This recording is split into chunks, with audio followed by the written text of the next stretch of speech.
Salam sejahtera dalam kasih Tuhan kita Yesus Kristus. Marilah kita membaca bagian Alkitab yang akan kita renungkan di saat ini dalam 2 Samuel pasal 15 ayat 1 hingga ayatnya yang ke-12. Absalom mengadakan persepakatan gelap. Sesudah itu Absalom menyediakan baginya sebuah kereta serta kuda dan 50 orang yang berlari di depannya. Maka setiap pagi berdirilah Absalom di tepi jalan yang menuju pintu gerbang. Setiap orang yang mempunyai perkara dan yang mau masuk menghadap raja untuk diadili perkaranya, orang itu dipanggil Absalom dan ditanyai, "Dari kota manakah engkau?" Apabila ia menjawab, "Hambamu ini datang dari suku Israel anu." Maka berkatalah Absalom kepadanya, "Lihat, perkaramu itu baik dan benar, tetapi dari pihak raja tidak ada seorang pun yang mau mendengarkan engkau." Lagi berkata Absalom, "Sekiranya aku diangkat menjadi hakim di negeri ini, maka setiap orang yang mempunyai perkara atau pertikaian hukum boleh datang kepadaku, dan aku akan menyelesaikan perkaranya dengan adil. Apabila seseorang datang mendekat untuk sujud menyembah kepadanya, maka diulurkannyalah tangannya, dipegangnya orang itu dan diciumnya." Cara yang demikian diperbuat Absalom kepada semua orang Israel yang mau masuk menghadap untuk diadili perkaranya oleh raja, dan demikianlah Absalom mencuri hati orang-orang Israel.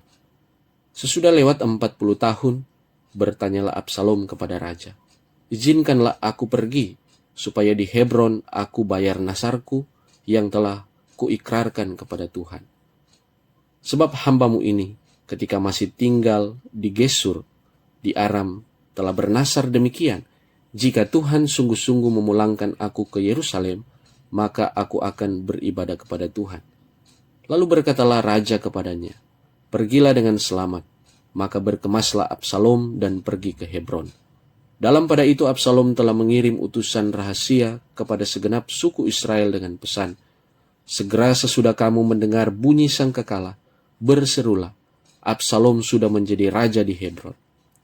Beserta Absalom turut pergi 200 orang dari Yerusalem. Orang-orang undangan yang turut pergi tanpa curiga dan tanpa mengetahui apapun tentang perkara itu. Ketika Absalom hendak mempersembahkan korban, disuruhnya datang Ahitofel, orang Gilo itu, penasehat Daud dari Gilo, kotanya. Demikianlah persepakatan gelap itu menjadi kuat, dan makin banyaklah rakyat yang memihak Absalom. Mengawali khotbah ini saya mengajak kita untuk kembali mengingat beberapa peribahasa yang begitu populer. Yang pertama, dikasih hati mau jantung. Artinya seorang yang menerima kebaikan dari orang lain tapi ia merasa tidak puas, lalu ia kemudian meminta lebih. Yang kedua, air susu dibalas dengan air tuba. Artinya kebaikan seseorang tidak dihargai dan pada akhirnya kebaikan itu dibalas dengan kejahatan.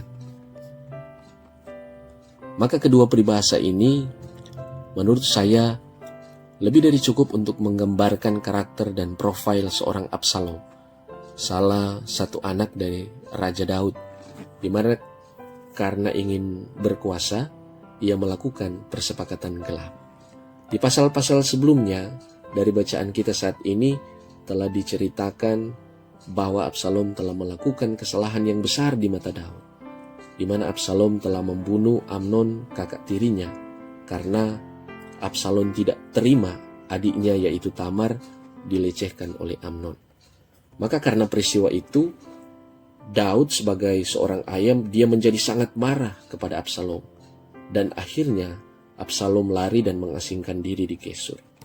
Setelah melewati proses yang panjang, singkat cerita Absalom akhirnya kembali ke Yerusalem. Dan dalam 2 Samuel pasal 14 ayat 33, di sana dicatat bahwa raja memanggil Absalom dan ia masuk menghadap raja. Lalu Absalom sujud ke hadapan raja dan mukanya ke tanah, lalu raja mencium Absalom. Nah, ini adalah tanda bahwa Absalom telah diterima kembali dan dimaafkan oleh raja. Namun siapa sangka seorang anak yang telah diterima serta telah dimaafkan atas kesalahannya, kini sementara menyusun rencana jahat untuk mengadakan kudeta terhadap ayahnya sendiri. Tentunya bagi kita sulit untuk membayangkan apa yang dilakukan Absalom terhadap Daud. Tetapi inilah tipikal orang, apabila ia haus akan kekuasaan, maka segala cara dapat ia gunakan untuk mencapai apa yang diinginkannya. Jadi mulai dari ayat 1, saudara-saudara, sebenarnya kita sudah bisa melihat hasrat Absalom untuk mengkudeta Daud sebagai raja. Yang pertama, Absalom dia mulai membangun citra diri dan mempromosikan diri sebagai seorang yang hebat. Ia menyediakan sebuah kereta serta kuda dan 50 orang yang berlari di depannya. Tujuannya adalah untuk menunjukkan kebesarannya agar di depan banyak orang ia terlihat hebat.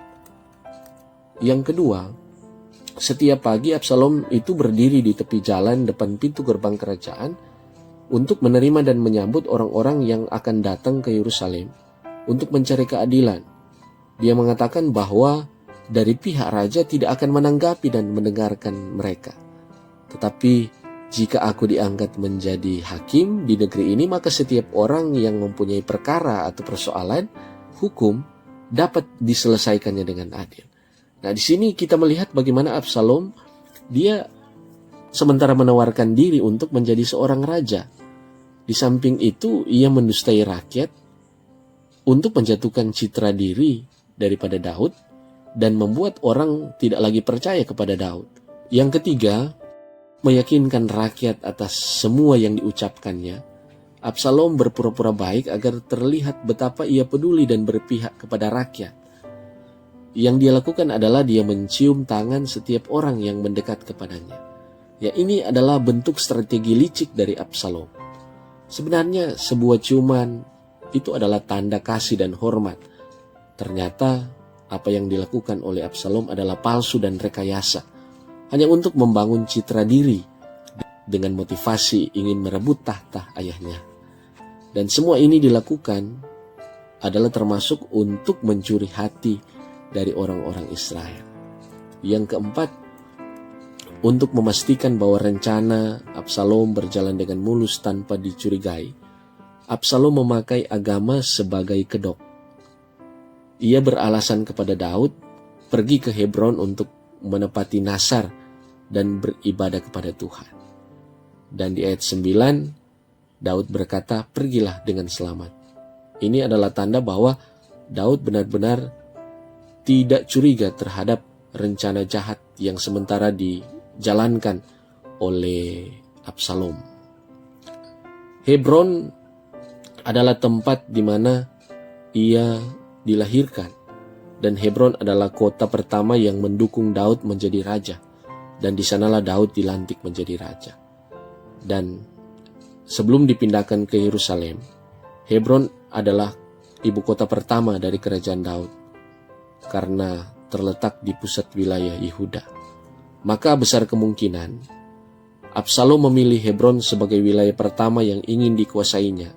Sekaligus juga Absalom mau memastikan tempat itu dia jadikan sebagai tolok ukur sejauh mana upayanya dalam menggantikan posisi Daud sebagai raja.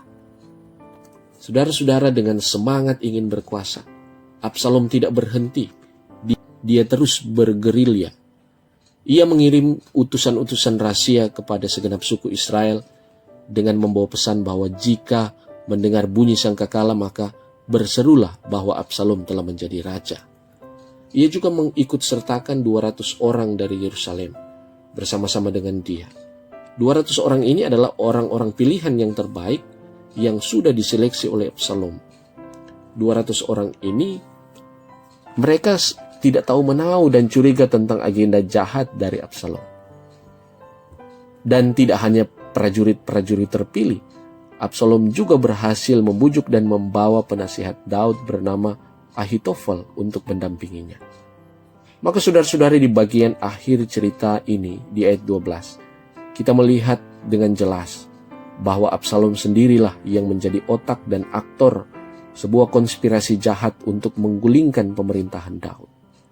Saudara-saudara yang dikasihi Tuhan Yesus Kristus, Absalom menjadi salah satu gambaran tentang praktik perampasan kekuasaan yang dilakukan dengan cara yang jahat dan keji. Dia tidak tanggung-tanggung melakukan segala cara untuk mengkudeta Daud dari kursi pemimpin sebagai raja. Dengan segala tipu muslihatnya, ia berhasil memikat hati rakyat dan dia menyebarkan berita bohong untuk membuat Daud tidak bisa lagi dipercaya dan diandalkan lagi oleh rakyat. Absalom berusaha agar di mata rakyat dia tampak lebih baik daripada Daud. Tetapi sesungguhnya dalam hatinya ada niat yang jahat. Ia menjadi gambaran seseorang yang lupa diri. Ia lupa bahwa Daud telah menerima dan memaafkan dia atas kejahatan yang telah dia lakukan sewaktu dia membunuh Amnon karena dendam. Air susu dibalas dengan air tuba. Ia membalas semua kebaikan hati Daud dengan sebuah pengkhianatan. Sebagai warga gereja kita belajar dari kejatuhan Absalom bahwa jangan karena berhasrat ingin berkuasa kita melakukan cara-cara yang tidak benar dan tidak berkenan kepada Tuhan. Hal ini harus menjadi perhatian kita sebagai warga gereja sebab kita sementara dalam proses pelaksanaan pemilihan umum. Dalam proses ini rawan terjadi gesekan dan konflik. Bukan tidak mungkin demi tujuan ingin mendapat posisi dan kedudukan, seseorang punya niat untuk melakukan kejahatan. Jangan hanya karena ingin mengambil simpati dari orang lain, kita menjatuhkan orang lain dengan menyebarkan cerita-cerita yang tidak benar. Pesta demokrasi atau pemilu adalah ruang terbuka bagi setiap calon untuk berkompetisi dengan menyampaikan apa yang menjadi visi dan misi untuk kemajuan bangsa. Maka berkompetisilah dengan mengedepankan sikap-sikap yang benar, serta sampaikanlah janji-janji politik yang realistis dan mampu untuk dipertanggungjawabkan. Jangan seperti Absalom, hanya karena ingin mencuri hati orang Israel, dia rela berbohong dan menyampaikan janji-janji yang tidak didasarkan pada ketulusan hati. Sebagai warga gereja, kita juga diingatkan untuk melakukan segala sesuatu yang baik dalam keluarga, jemaat dan masyarakat dengan hati yang tulus. Melakukan kebaikan-kebaikan dalam keluarga, kita menolong orang lain yang membutuhkan, kita bercita-cita menjadi pemimpin yang didasarkan pada niat hati yang bersih dan tulus, agar supaya kita bisa menghasilkan buah-buah kebaikan. Masing-masing kita telah diberikan kelebihan, kecakapan, potensi oleh Tuhan. Absalom juga sebenarnya punya karisma dan kriteria sebagai seorang pemimpin, di mana ia dapat mempengaruhi orang lain, ia dapat menyusun sesuatu dengan sangat terencana, namun kecakapan dan kelebihan yang ia punya tidak ia gunakan secara bertanggung jawab, melainkan ia gunakan untuk sesuatu yang jahat. Itu terjadi karena dia tidak mendasari kecakapannya, potensinya dengan karakter yang berdasarkan pada hidup yang takut akan Tuhan. Sebab semua yang ada pada Absalom itu tidak ada gunanya jika tidak didukung dengan karakter yang baik. Maka sebagai orang percaya, kita juga diajak untuk memiliki karakter yang baik, yaitu karakter Kristus, dengan tetap hidup berpusat pada Tuhan dan menjadi pribadi yang rendah hati, di mana kita selalu membuka hati kita untuk Tuhan, supaya bejana hati kita ini selalu terisi oleh Kristus, sehingga tidak ada kesempatan atau ruang bagi kita untuk melakukan praktek-praktek hidup yang tidak benar, termasuk melakukan persepakatan gelap untuk menjatuhkan orang lain. Amin.